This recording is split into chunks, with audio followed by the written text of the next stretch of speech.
Hello everyone, and welcome to the Old India Institute, and welcome to the Oxford Martin School. Here in the Oxford Martin School, we support projects across the university addressing some of the major challenges of the 21st century.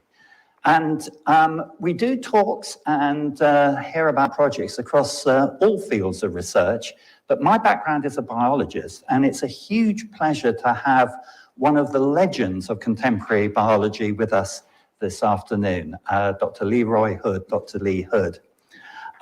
Lee has had a career in many places, but especially Caltech, University of Washington, the Institute of Systems Biology, which he set up, and most recently as CEO of Phenome Health, which we're going to hear about in his talk. Lee has done major fundamental research in a number of areas of biology, in particular immunology, and is also responsible for inventing some of the machines that have powered modern biology, protein and DNA sequences, and machines that synthesize macromolecules as well. And not only an academic scientist, he's set up a number of very major companies. Applied Biosystems is one of them. Lee, I think you're sometimes referred to as the father of systems biology, the study of networks within biology. And I think you actually coined the term yourself. If I was to tell you how many prizes Lee has, there would be no time to actually hear Lee talk. So I'll mention the Lasker Prize, the Kyoto Prize, and the National Medal of Science, which was presented to Lee a few years back by President Obama. Now, in a moment, Lee is going to give us talk, P4 Healthcare and Precision Population Health, a transformation of healthcare. But before that, a colleague of Lee's, Dr. Robert Kilpatrick, who works at Phenome Health and is in charge of communications and strategy, is going to introduce a short film. So Robert, if you'd like to do that, then we'll pass straight over to Lee. Thank you, Charles. It is such a delight to be here today. We are in the midst of creating a full-length documentary film, about 90 minutes long, and it's called The Phenomic Age, A Quest for Wellness. And it looks at 5,000 years of all cultures in the world as they have quested to understand longevity, prime of life, youth, and all of that. And then in 1953, we suddenly have DNA, and the door opens, and there's a new path that begins the quest for the science of wellness that allows Lee to work with many others to create the Human Genome Project, and now the Beyond the Human Genome Project. So we're going to show you a 2-minute trailer. Its purpose is to stimulate a global conversation about wellness and its place in the world.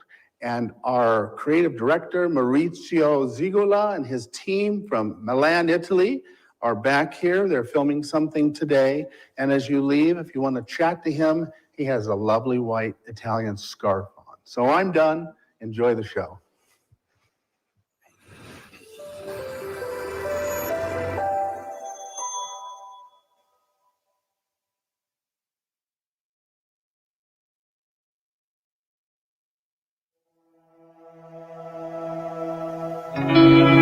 Imagination is moving beyond the normal boundaries of thought. It is exploring areas that haven't been explored before.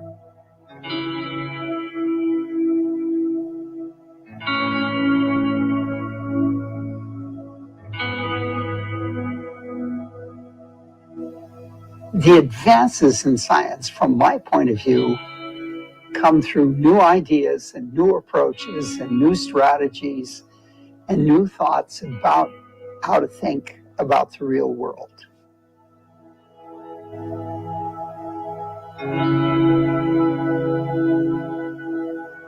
What you can imagine, you can realize.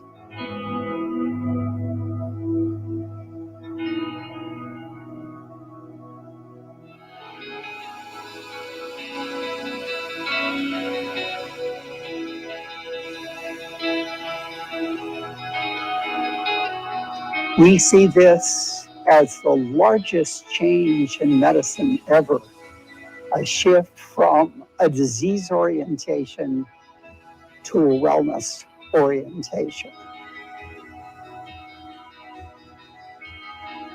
The new personalized medicine we envision will democratize healthcare for every individual in the world.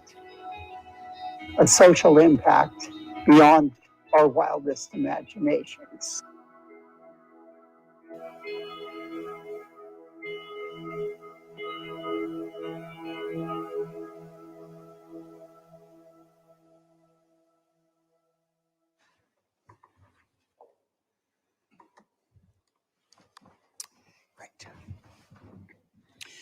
So I'd like to talk about a new nonprofit organization called Phenome Health that's driving, in a sense, the second genome project, which we've labeled as Beyond the Human Genome.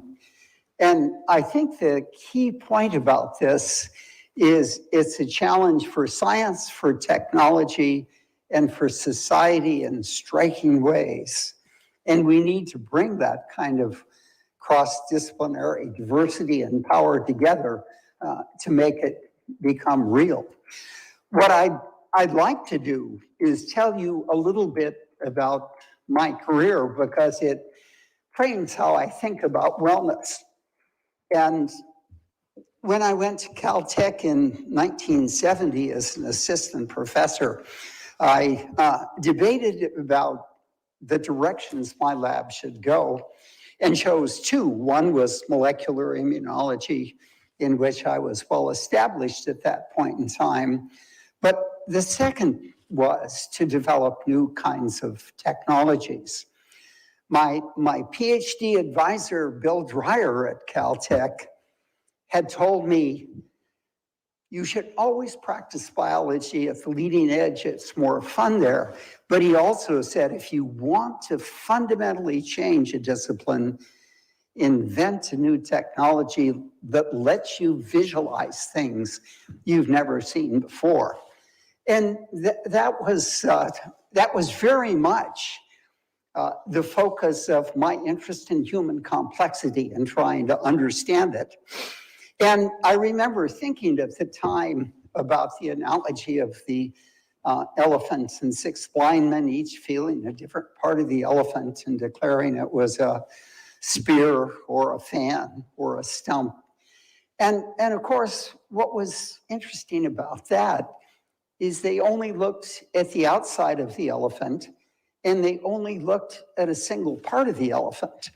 And when I started thinking about that in the context of human complexity, three ideas emerged. Now, I'm going to phrase them in a more modern fashion now than I did at the time, but I did have these three ideas at that time. And of course, the first was big data. I was convinced that complexity, one of the first steps you had to take in dealing with it, is to generate an enormous amount of data. And in time, that came to be genome data and phenome analyses, and we'll talk about that in some detail. The second, in looking at the elephant analogy, is you only looked at the outside of the elephant, what was happening at all the organs on the inside. And that's where I clearly had this idea. Blood was a window into health and disease because it bathed all organs and they released molecules into the blood that if you could read them, you could infer back the state of internal organs and so forth. And I'm not going to talk about it today, but we developed a technique whereby we could identify organ-specific blood proteins and use those as the proxies for looking at the brain or the liver or the heart or the kidney. And they're very powerful in allowing you to see changes in state of those organisms across time in a human being. And of course, the final point was if you took the external data of a human, which we could see easily from the outside, and combined it with the internal data that could come from blood, you needed to be able to integrate and combine that. Whoops, we didn't want to do that. Combine that together, and that was really the beginning, starting in a somewhat inchoate way to think about systems thinking, that we know now that you need to take a global, holistic, and integrative view of complexity of organisms and so forth. And I remember reading in 1973 a book that really impacted me, and that was A Structure of Scientific Revolution by Thomas Kuhn. And he talked about paradigm changes in physics. And really, if you strip down the essence of what he had to say, it was, one, thinking about paradigm changes really requires thinking outside the box. And he made the interesting observation that our educational systems are absolutely abysmal at training people to think outside the box. So it's a really interesting question. How do we do that? I think there are very good ways of doing it. But the second thing he pointed out, that even if you could validate your paradigm change unequivocally, getting people to change their behavior is really hard, because most of us are embedded in our past education and its view of our world and its view of how we should operate. And as you get older, it becomes more and more difficult to imagine change and so forth. So my feeling, and having, as you'll see in a moment, participated in a number of different paradigm changes, is the key to getting them accepted as, one, unequivocally validating that the paradigm change is real, but two, focusing on younger people who are much more open to thinking about change. I mean, it's really hard to re-educate old scientists, quite often. So then, as I said, I have either led and or participated 7 different paradigm changes, and I tell you about these both because each really dealt with complexity in interesting ways, but it framed how I think about healthcare and what we should be doing in the future, and that'll give you a context for what I talked about. So the first was, we really brought engineering to biology at Caltech. And what was enormously interesting about that is biology at Caltech hated the fact that I was doing engineering and biology because it defiled the purity of classic biology. And some of the older faculty argued I should be moved to engineering, which the chair never did, fortunately, for lots of reasons. But we developed instruments, you heard. And the instruments really, as you'll see in just a moment, enabled us to do really remarkable kinds of things. And let me take just a moment and talk about this paradigm change, because it actually is really interesting in a lot of ways. So we developed automated sequencing of DNA and proteins, and everybody knows the DNA sequencer really revolutionized things. At that time, the protein sequencer, which was 200 times more sensitive than any other instrument, revolutionized things because you could sequence vanishingly small amounts of interesting proteins like erythropoietin.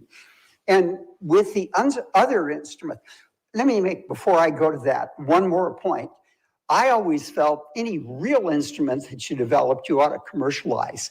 And I started 3 different companies along the way that commercialized the 6 instruments that you see here.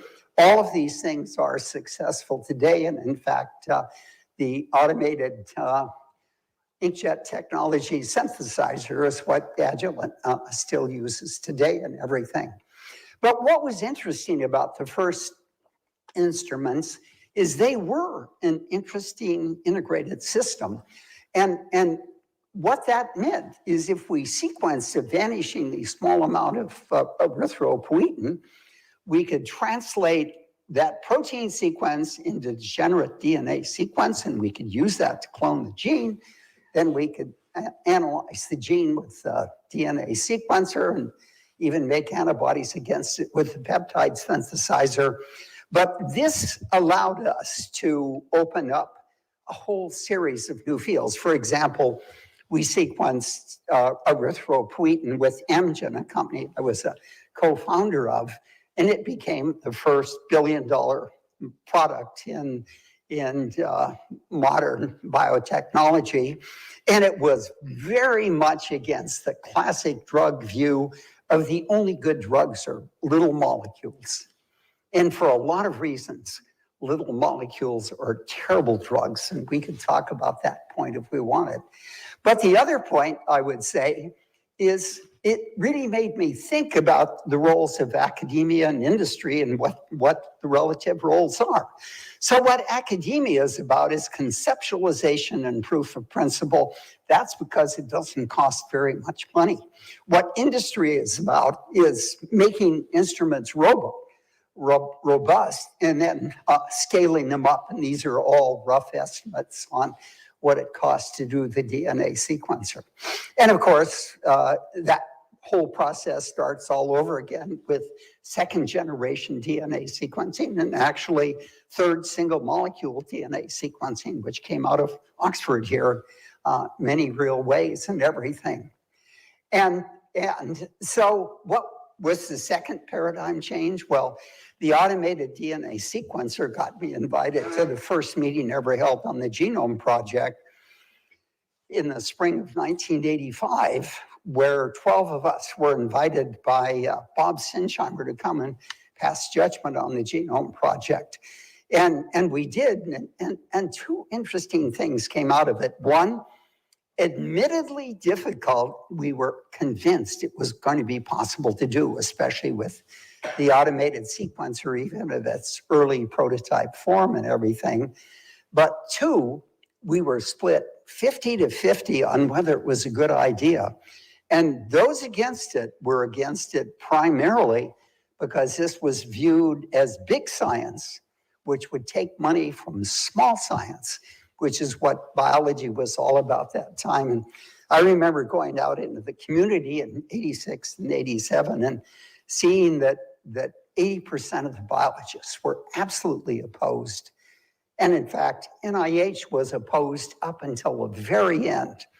And their arguments were, we don't need the Genome Project because we spend $300 million a year on genomics, but it was really genetics. And of course, there is a slight difference between genomics and genetics, which the NIH bureaucrats didn't really understand.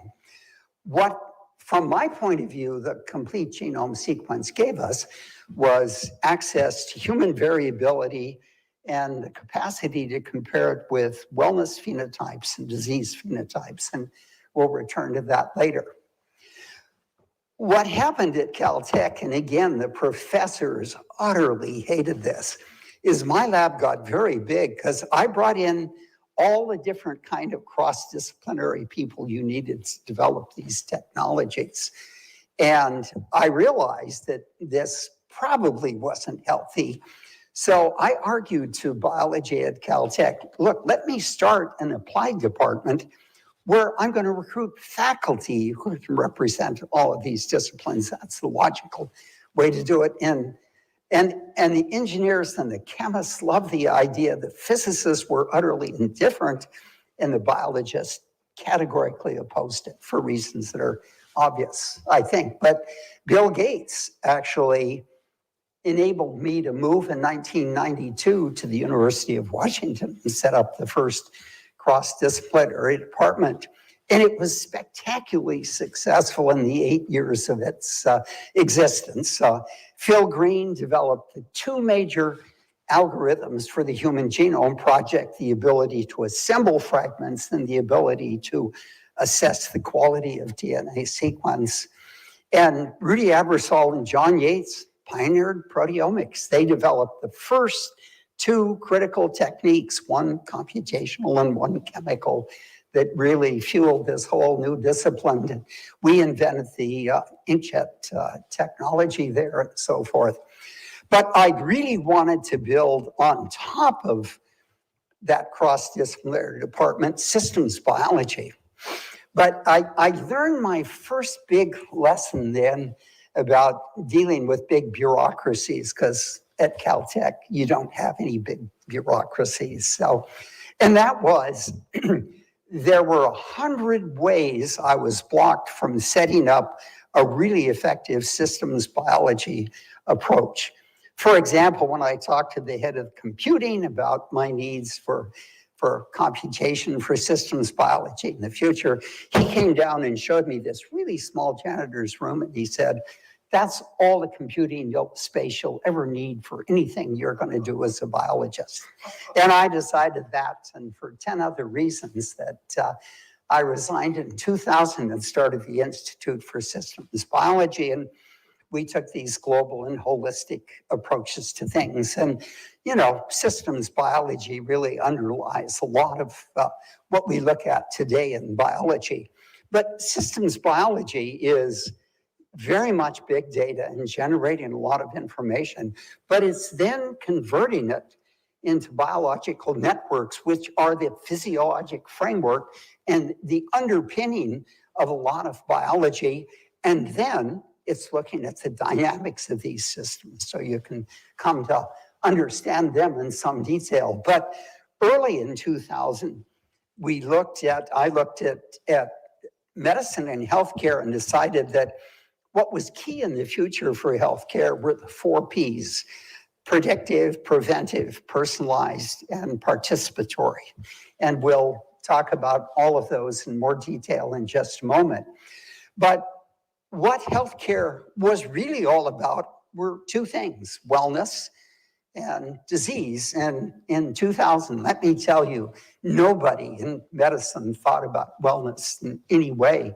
And frankly, that's still true to a large extent today.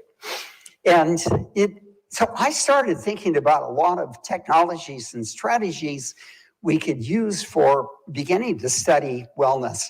And I must say, I had enormous lack of success in sending these things to NIH, and they gave the most pathetic excuses as to why this wouldn't work. So, you know, if the bureaucracy won't give the money, you have to go figure out how to do it. So I decided what I do is go to small countries and say, look, I'll help you get started with systems biology if you'll give me the money to invent the tools I need for P4 medicine. So the first 4 countries I went to, we won't talk about. I failed in all cases. In fact, the chair of my board said to me, Lee, don't you ever learn? You've failed 4 times in a row. He said, this 5th one you're proposing to me is ridiculous. He said, if you succeed, I'll believe in the tooth fairy.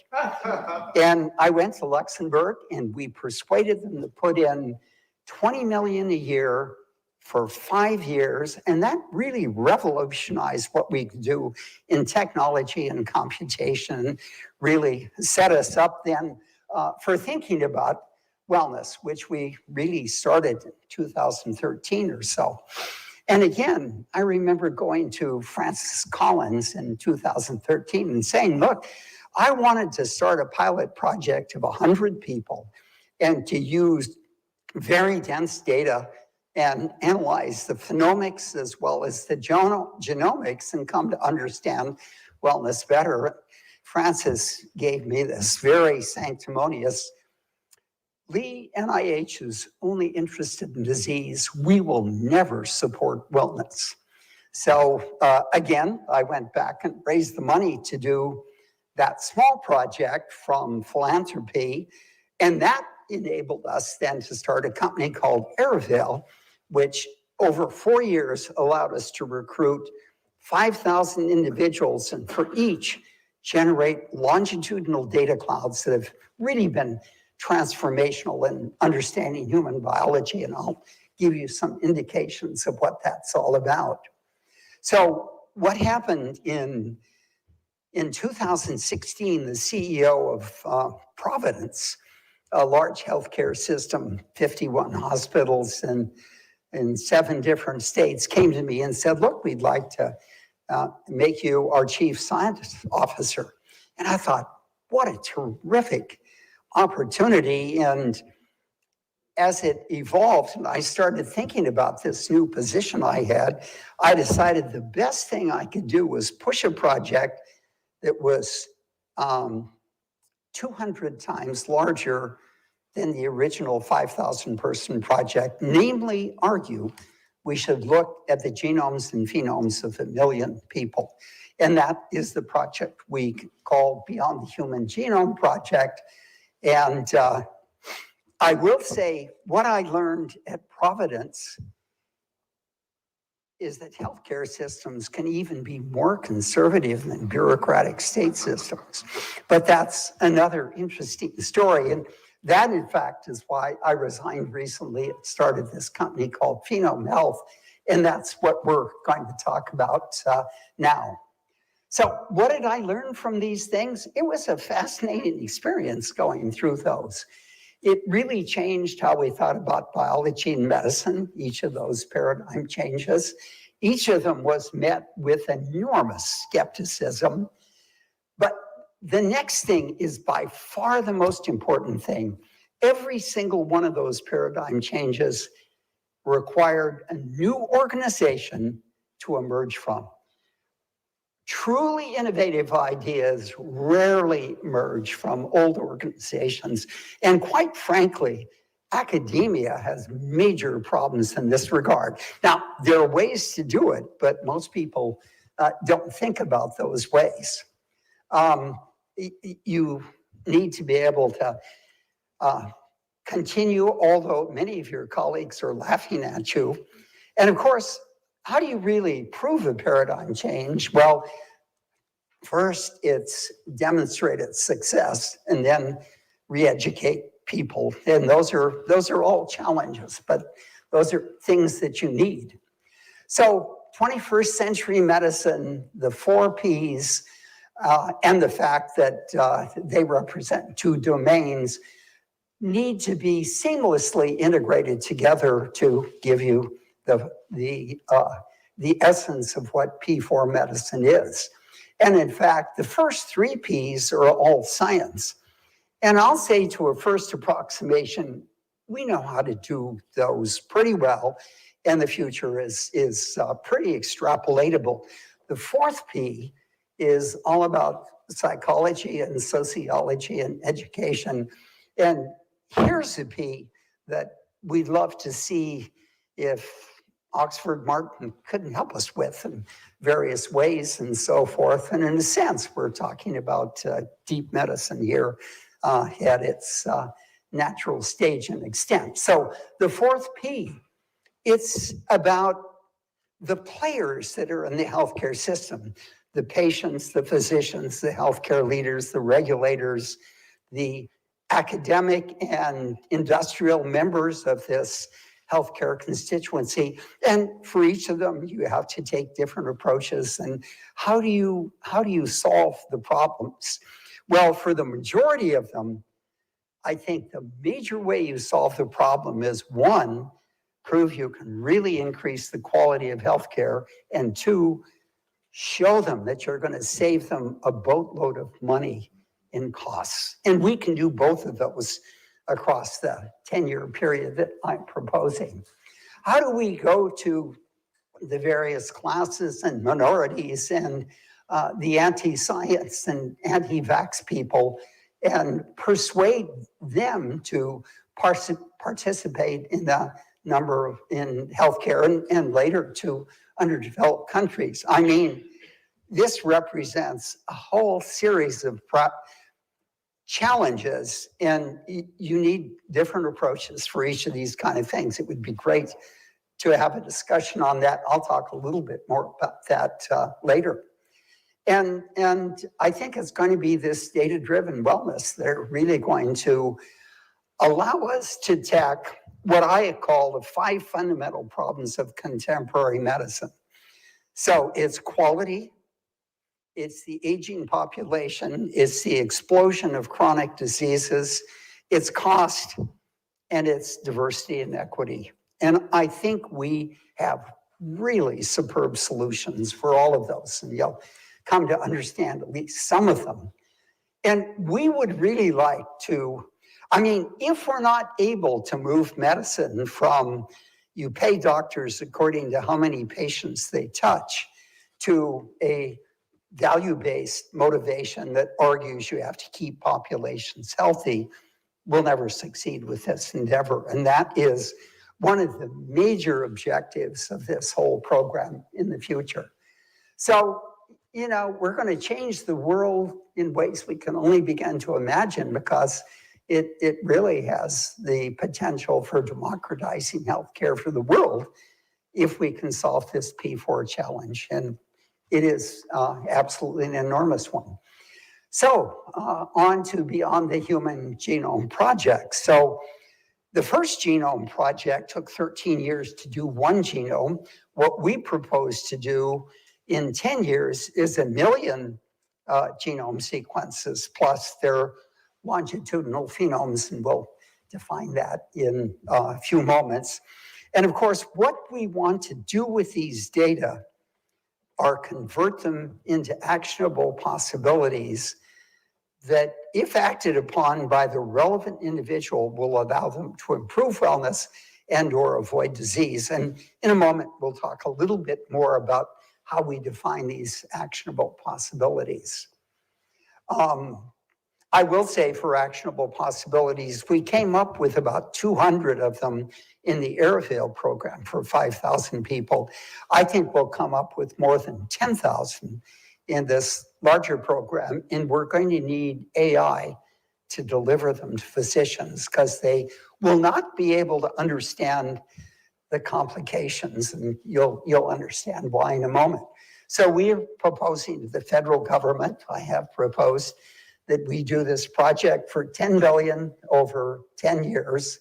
And we're negotiating now. And we have short-term projects that will let us get started immediately. And I'll tell you about that.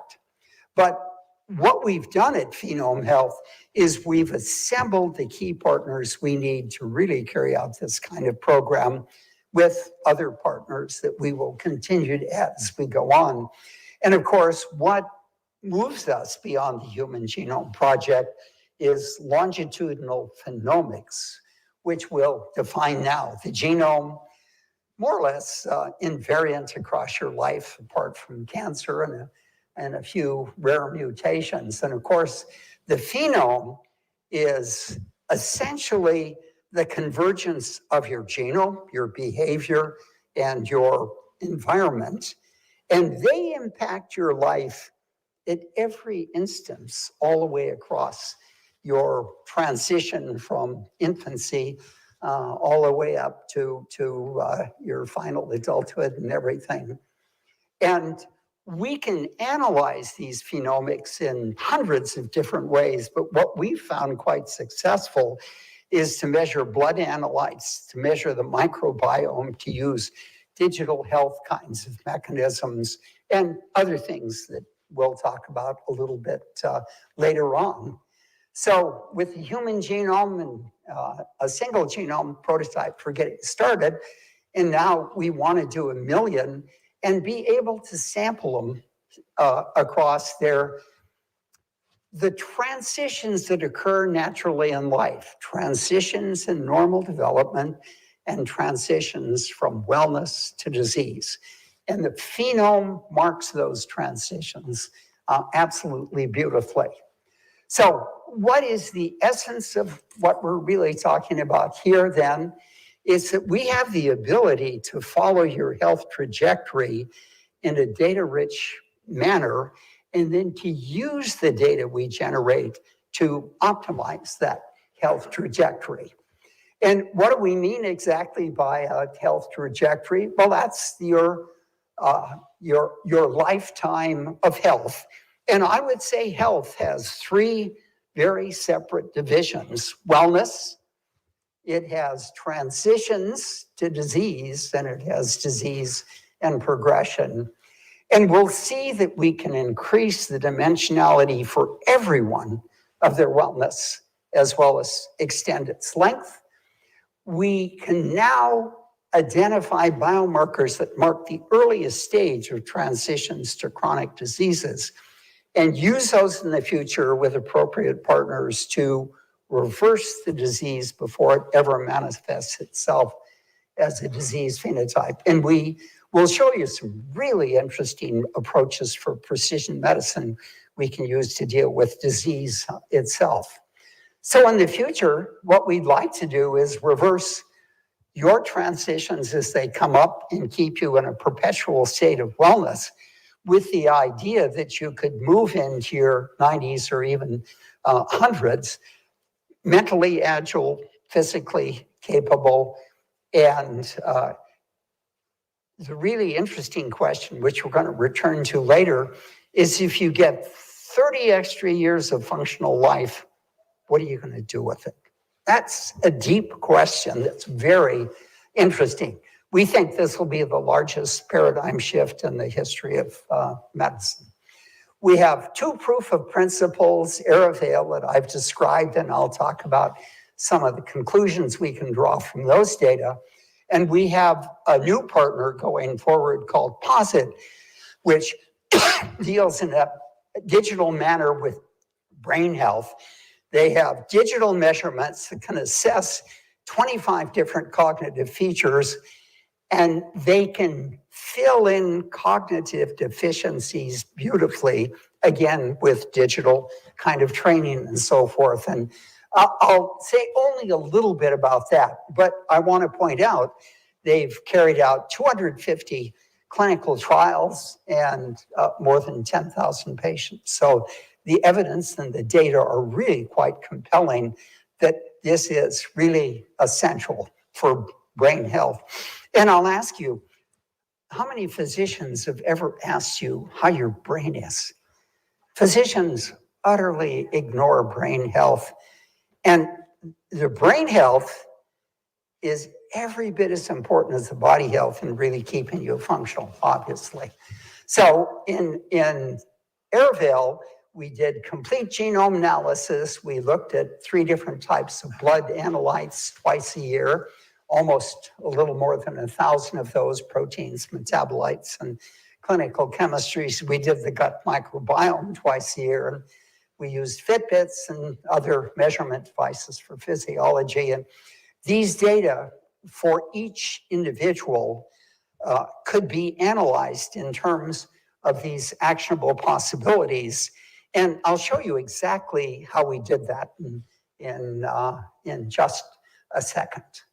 So the science of wellness and prevention is what we really want to push. That's what we've learned from these 5,000 different data clouds and so forth. And this is actually an analysis, and I do it in the 108-person project because it's simpler to illustrate than the 5,000-person project.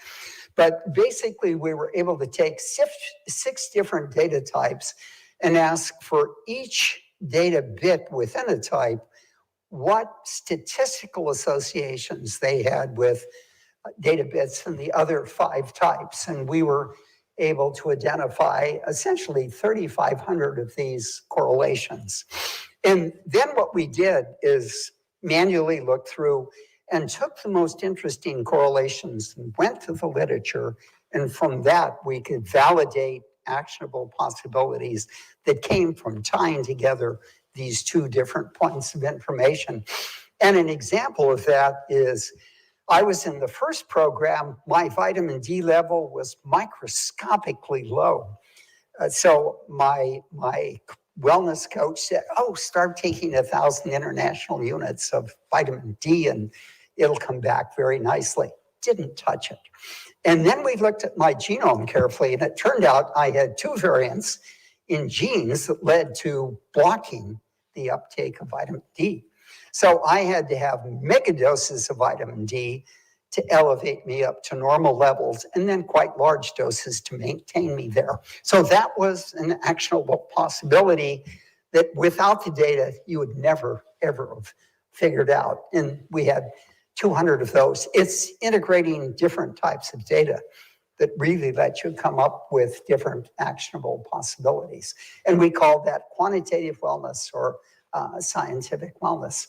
Second thing we could do is because we had individuals that ranged from 21 to 93, we could bin them into 10-year categories. And what we showed is in almost a linear way, as you aged, the envelope of control you had for the three classes of analytes came broader and broader and broader. And we could use that information to develop an algorithm, and this is all published. But it was an algorithm that allowed one to determine one's biological age, the age your body says you are, as opposed to the birthday. So the lower your biological age is relative to your chronologic age, the more healthy you're aging. And what we demonstrated in Airvale for those individuals that stayed the course is for every year they were in this program, they lost a year of biological age if you're a man, and a year and a half if you're a woman. So this is a metric for wellness that we're going to use in all subsequent forward-going tests. And we had 40 different kinds of diseases in this population, the most serious of which was diabetes. And for the 250 people that had diabetes that we looked at, their average biological age was 6 years older than their chronologic age. We looked at one COVID-19 patient in the very severe group, and he was 20 years older than his chronologic age. Unfortunately, he died, so we didn't go back and get the rest of the data. But it's a metric for wellness there.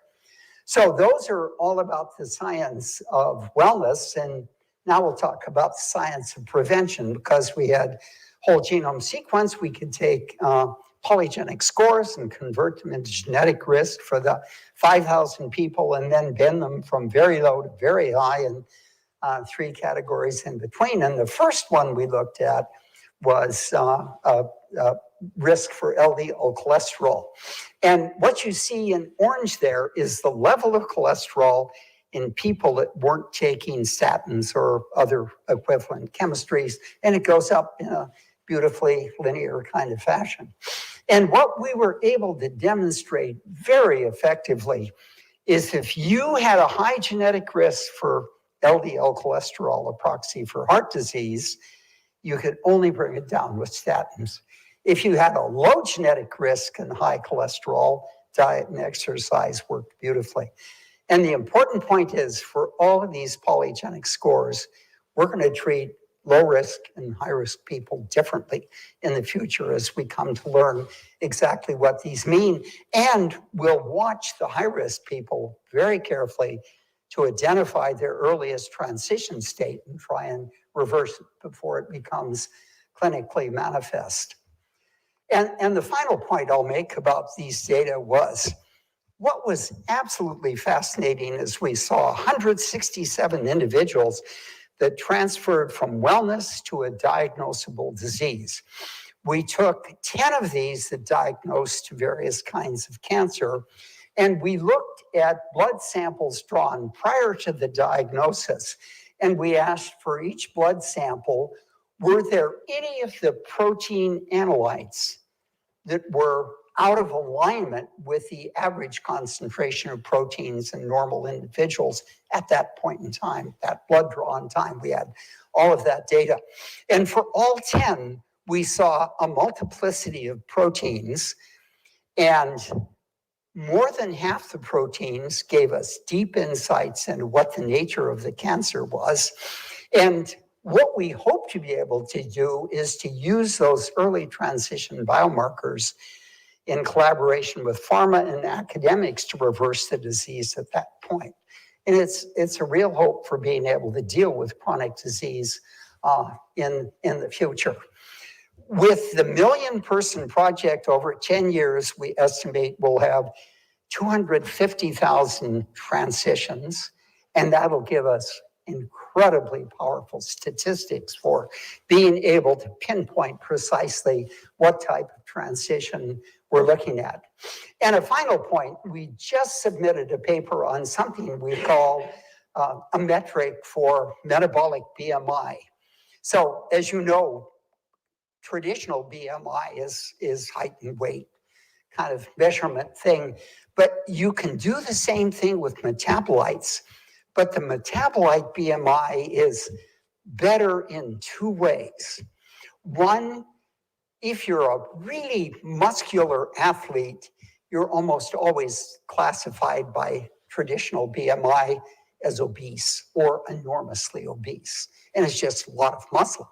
This distinguishes muscle from fat beautifully. And the other thing is, it's very much more sensitive to metabolic changes, diet, exercise, and things like that. So that's going to be another metric we'll be following in all patients in the future.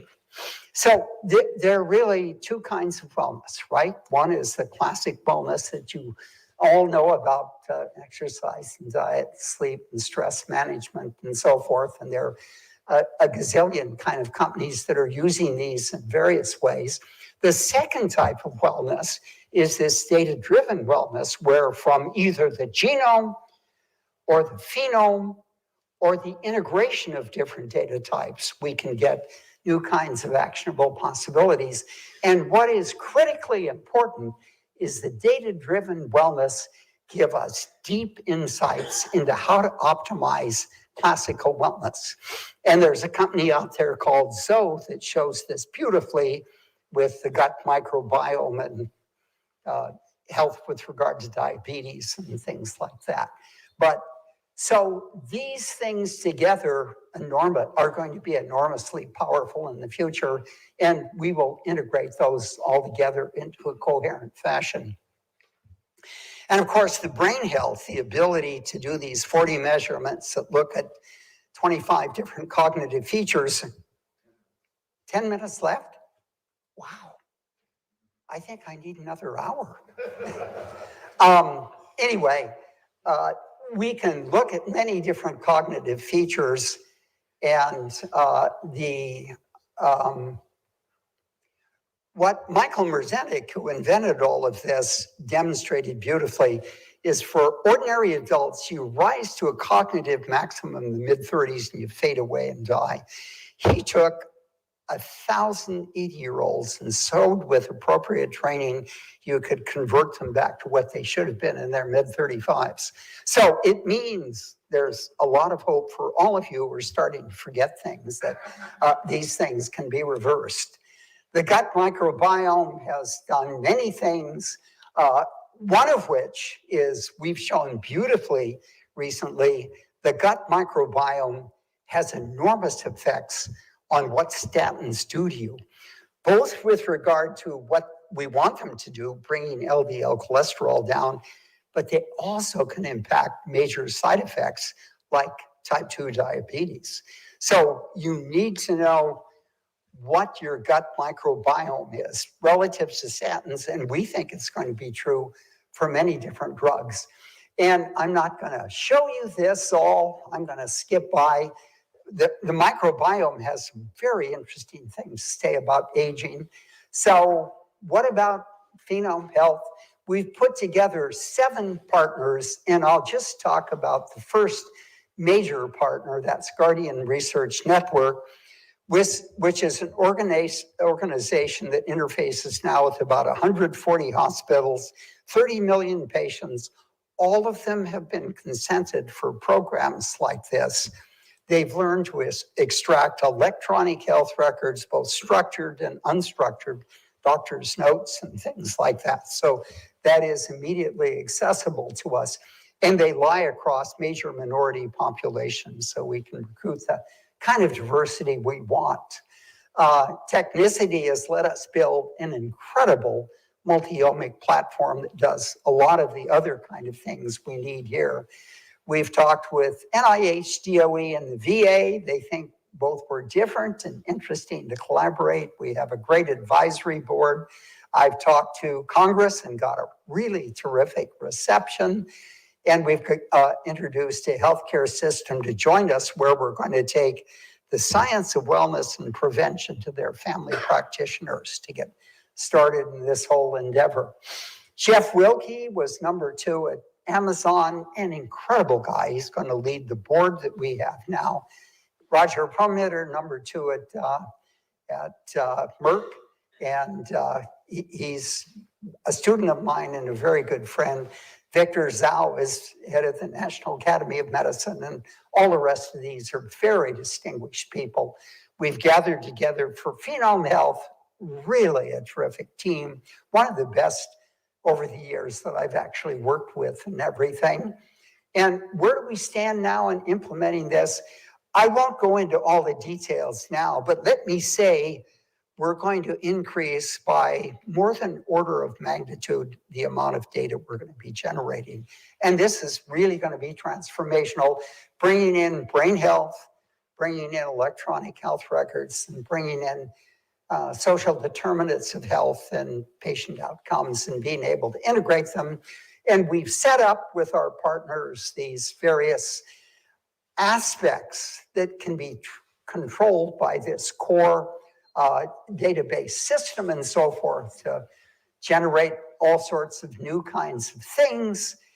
The way we're really going to function in the near future, because getting the big program going is going to take another year or two due to a war and other kinds of things. So we're using precision population health to attack the major health diseases in terms of costs. And diabetes is one that we're starting with. We're actually doing a complete detailed analysis of pregnancy. We'll learn more about it than ever has been learned before. And the power of 60,000 electronic health records for making deductions about pregnancy and vaccination and unvaccination is unbelievable. And the most interesting new fact is, if you got booster shots as a woman, that significantly improves your chance for better outcomes for you as a woman and your infant. So boosters, at least in some cases, are really worthwhile. Moderna is much better than Pfizer. J&J doesn't do anything as far as we can tell in helping pregnant women. We're going to do a diabetic project where we look retrospectively at electronic health records and prospectively at patients that we've used the electronic health records to poise before each of the major transition points in diabetes and follow them out over 5-year periods of time. And the integration of retrospective and prospective, and then later we'll do clinical manipulations once we learn a lot about the biology and so forth. And this is the 100-year life. The idea of 100 years in this book dramatically missed one major point, and that is the idea that 100 years should be 100 years of health span and not lifespan. And that's a disastrous shortcoming, but they had all sorts of really interesting things that they talked about with regard to retirement, education, and all of these kinds of things. And our point is, what are you going to do with these extra 30 years that we plan to give you? And have it in the context of health span rather than just expanding lifespan and so forth. And focusing on equity, we can recruit people now. We can think about interesting payments with the kind of savings we can generate. How do you build trust? That's the most important thing in communities, and it's different for different minorities quite clearly. Education, we're really doing a lot of different things. The skepticism of science, how do we get across the science deniers? They're probably the most intractable group that we in the United States deal with. I don't know that you have anything equivalent to that here. We're doing a whole bunch of educational things, and I won't, I'll make these slides available. You can look at them, but, and then finally, our vision, and it would be great to share aspects of this with you as well, Dr. Martin, is to keep people currently in a state of wellness and to move into your late 90s or even hundreds, mentally capable, physically able, a health span of that number of years and so forth. We think if you look at the 5 major challenges of contemporary healthcare, it's quality and aging and chronic diseases and equity. We have tremendous solutions for each of those and see very clearly how we can attack those things. So I'll leave you with this question. Are there things that we could work with together to attack these problems, either at the science level or especially at the level of the 4th P, participatory? So almost got done. Let's see here.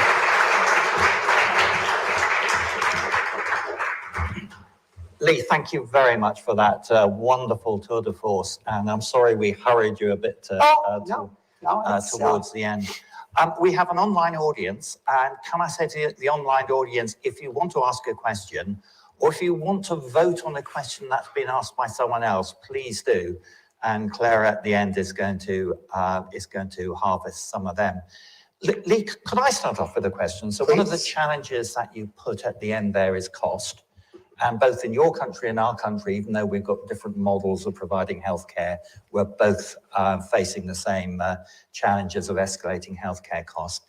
If you were to look ahead 50 years, when your mission has been accepted, what will be the financial model of your wellness vision of future health? Well, let me just give you 2 examples which will lead to enormous cost savings. So in the US anyway, we spend 86% of our health dollars on chronic disease.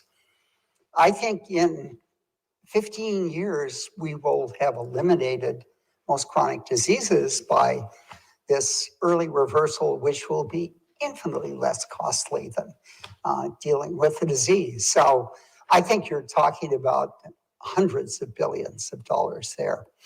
A second example is what will automatically come out of the longitudinal phenome analyses is the identification of patients that are responders to a given drug as opposed to those that don't respond.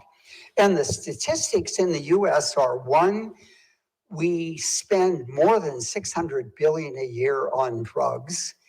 And 2, if you look at the 10 most popular drugs sold in the US, less than 10% of the patients respond to those drugs. So in principle, if we could tell you just who to give the drugs to, we could save 90% of 600 billion. So my feeling is, and that's just the beginning of things that we could talk about, but those are 2 really big ticket items and I think the ability to assess responders and non-responders will get that out of the first few years for all the major drugs anyway. That'll be easy.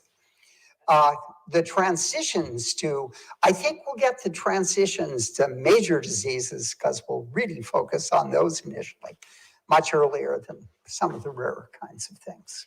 So in the future, in the States where I'd normally buy health insurance or my company would buy it for me, then as part of the package, you'd still buy health insurance, but part of that package would be the phenome and other monitoring parts. Right. Well, I'll tell you, that's really an interesting question. The healthcare systems I'm going for are those that integrate payer with provider. Mm-hmm. And the reason for that is it's the payers that get this front-end saving in spades. Yeah. And unless they're integrated with a provider, the provider isn't going to have that much incentive to do this thing in a classic sense. And what I think we can do with integrated payer providers is drop their costs in such a striking way that other places are going to have to adopt those strategies to move forward. And, you know, there are healthcare systems like Kaiser that have done that kind of thing. Now, Kaiser is a nightmare of bureaucracy in some ways, but, you know, I think we'll eventually be able to get through and affect them. But we do have smaller healthcare systems that are payer providers. And in fact, part of Providence was payer provider. It's too bad it didn't work out there. But that's the strategy that we're thinking about. We're talking to providers, and the first provider we talked to basically said, look, I'm not interested in anything that saves money unless it saves money for me right now. You have to be able to show that. I said, no, it's going to take a few years to get all these things in place. So now that was a small provider, and I think we can talk with some big ones that, and we haven't yet, that will be more, that will have the vision to see there could be enormous savings for themselves. You know, part of the also question that the payers are in the States argue with, since we have all these different healthcare systems, is look, as a payer, I only have the average patient for 3 years. So why should I be worried about wellness and optimizing it if I don't get to keep them? And again, this Guardian Research Network and the 140 hospitals, they're all community hospitals. And what's unique about a community hospital is the patients are sticky.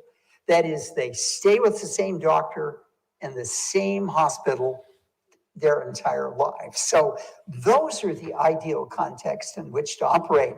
And in fact, it's these academic centers that bring a patient in for 2 or 3 years, and then they, or maybe a year only, and then they go off.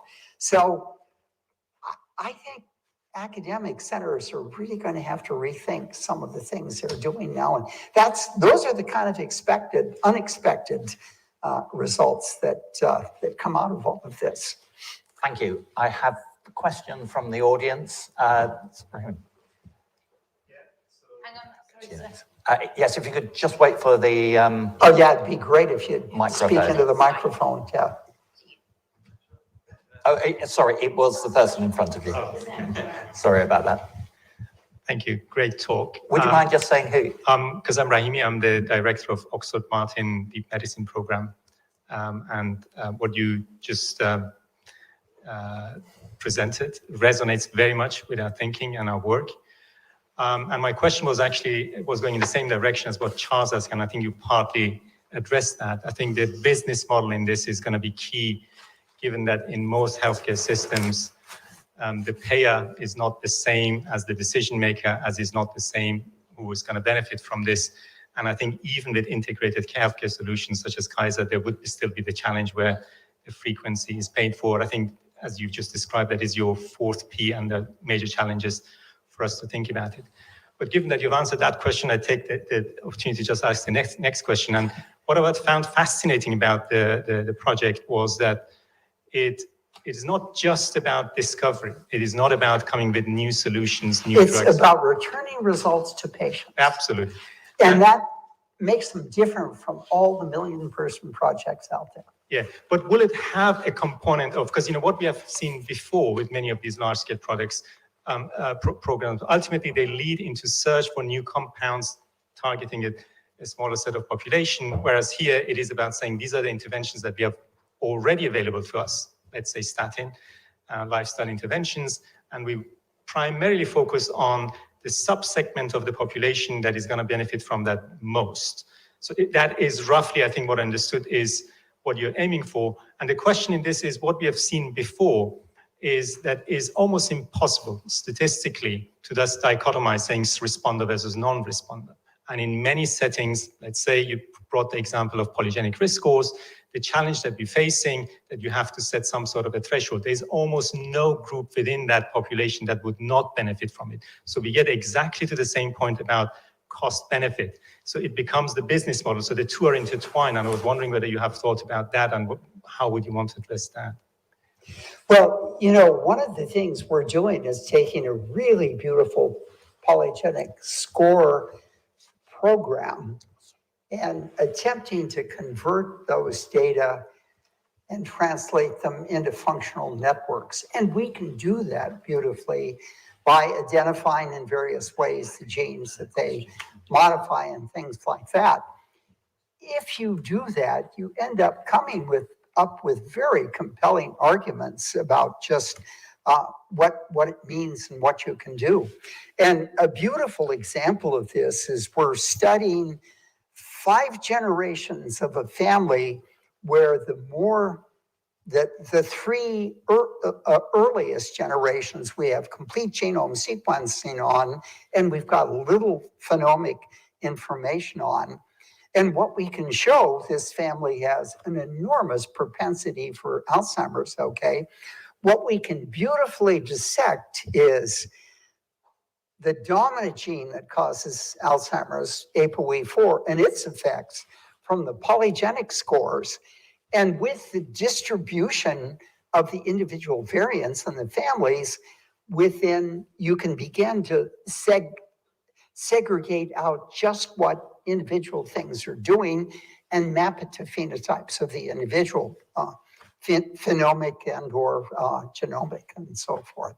So in the future, families are going to really be an important part of the million-person project, because if you're a member of a family, I can give you enormously more about your proclivities for wellness and disease than I can if we take you as an isolated individual.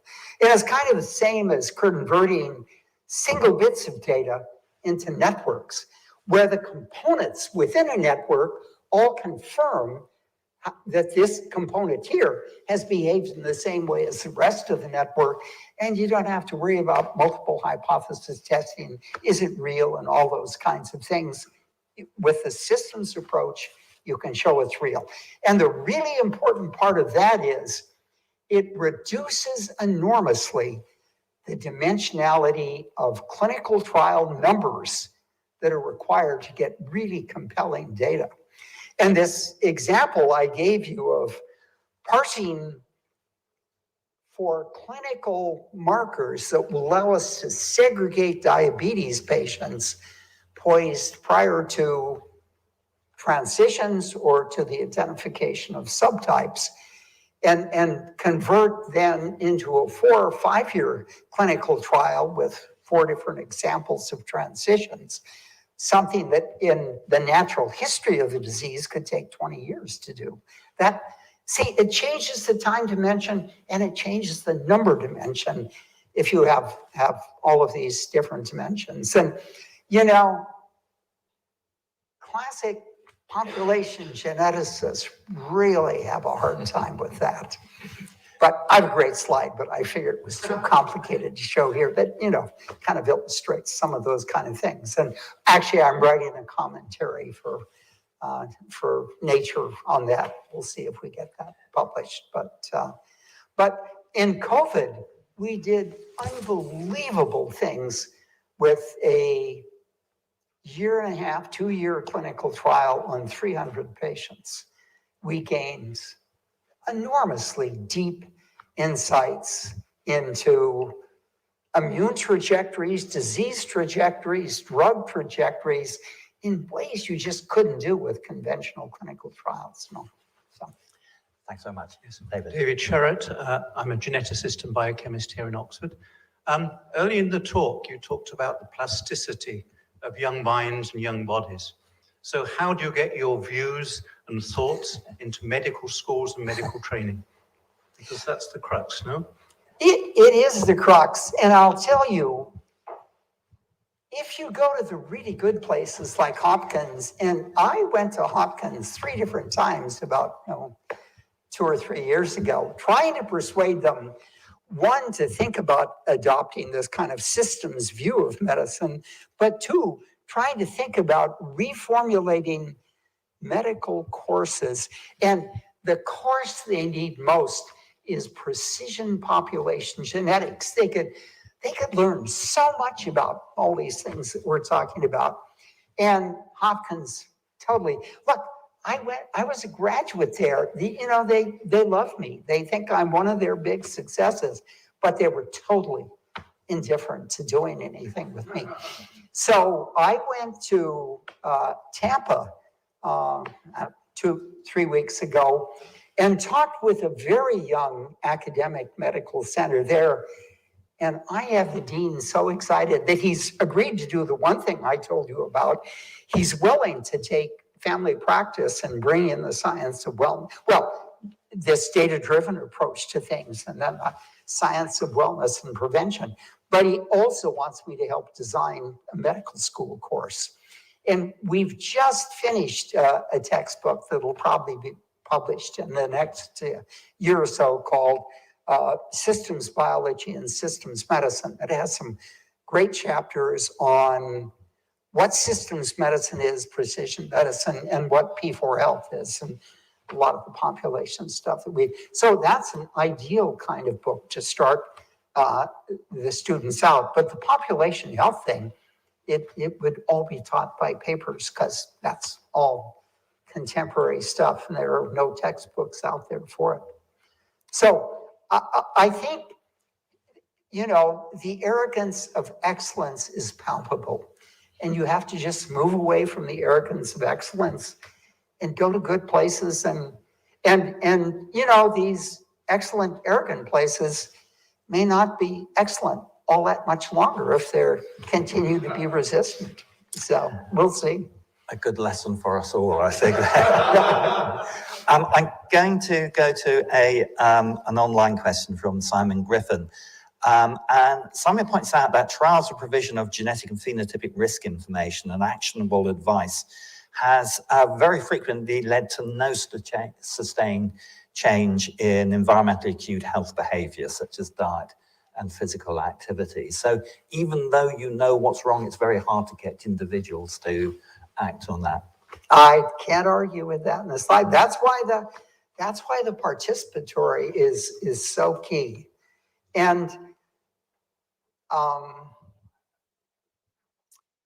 I think education of various sorts is the only solution. You have to give them a real sense of what they can do. I mean, I gave a commencement talk down at University of Tampa, and you have to do that 8 minutes or whatever it is. So I said, the first thing you have to learn is you're responsible for your health. And then I talked about what health was, and it's got these 3 types. And I said, what's wellness? And then at the end, I said, what are the things you can do? And, there are lists of things you can do.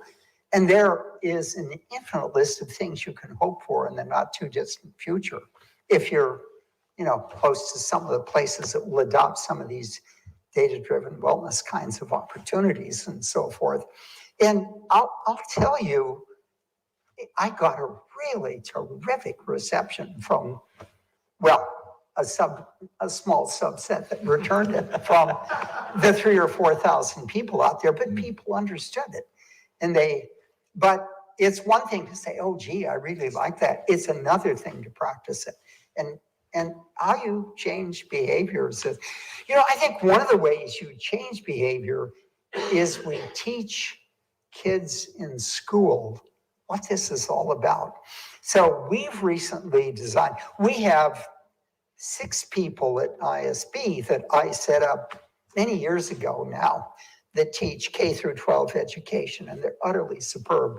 And what we've done in the last year and a half is use select teachers and students to create a 20-module course on what systems medicine is all about. And it's for juniors and seniors in health or biology or whatever it is. And it is absolutely a terrific course. And that course would be great for most physicians. Although the kids would probably get it better than most physicians would get it. But right. So I think education is really a critical thing. The other thing we're doing now is we've got really a professional film organization in Seattle that we're designing very short vignettes to give you what's a genome, what's a phenome, what's an actual, what's a gut micro. And we want to put together a whole cadre of these things and make them very interesting and accessible to people that may be thinking about taking on programs like this. And they actually can be modified for physicians. I think they'd be tremendously useful for them as well. Okay, we have time for one last question, which is the gentleman at the back. Hi, John Todd, Director of the Wellcome Centre for Human Genetics here in Oxford.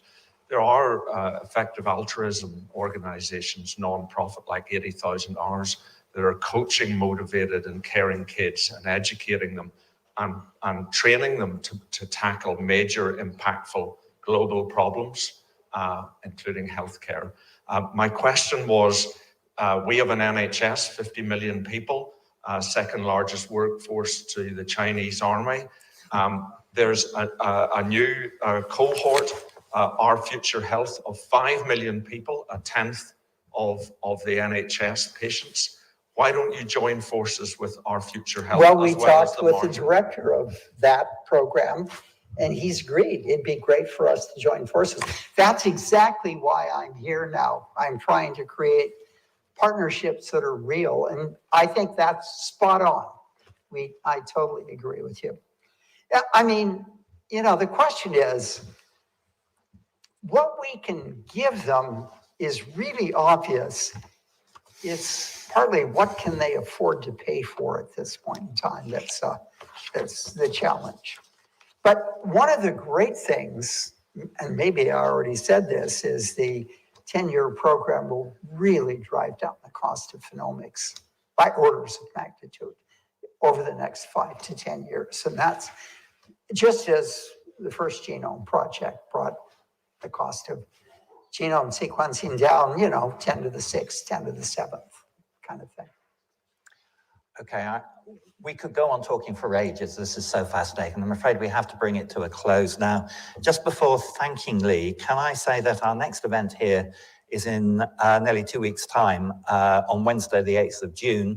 Claire Craig, the Provost of Queen's, and someone who's done a lot of work in science advice to government, with Sarah Dillon, will be talking about their book Storytelling, which is around narrative evidence and policy advice to government. Lee, I enjoyed your talk immensely, apart from one sentence. And that was the sentence where you said, no good ideas come from old institutions. And we are proud of our 1,000-year heritage at Oxford, but we clearly need to... No, the only point I'd make is Oxford Martin is really a young institution. Well, that is even better, and that has very much cheered me up. Please join me in thanking Dr. Lee Hood for a really fascinating talk.